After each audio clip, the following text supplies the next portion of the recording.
ওরে পাবলিক বাহাসি মাছ নিয়া করে টানা টানি। বন্ধুগণ আমার আসসালামু আলাইকুম রহমতুল্লাহ। দেখেন গ্রামগঞ্জে মাছের কীরকম মূল্য।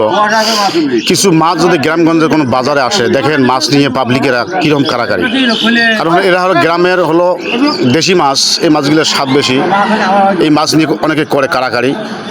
দেখেন দেখতেছেন, অথচ শহরের মধ্যে বড় বড় মাছ, কিন্তু আসলে মফস্বলের মধ্যে ছোট মাছ নিয়ে দর্শকরা করতেছে কাড়াকাড়ি।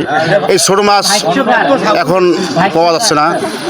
আগে অনেক খাল পাকার ছিল, আগে অনেক মাছ পাওয়া গেছিল, কিন্তু বর্তমান যুগে আর খাল পাকার অভাব, আর ওই ধরনের মাছ পাওয়া যাচ্ছে না। যদি কিছু মাছ আসে, দেখেন পাবলিকেরা কিরকম কাড়াকাড়ি করে। এই মাছের স্বাদ অন্যরকম, তাই আপনাকে দেখাইলাম। দয়া করে পাশে থাকুন। এই যে একটি ছোট বাজার, এটা আমার এলাকার বাজার, পাশে থাকুন। আসসালামু আলাইকুম রহমতুল্লাহ।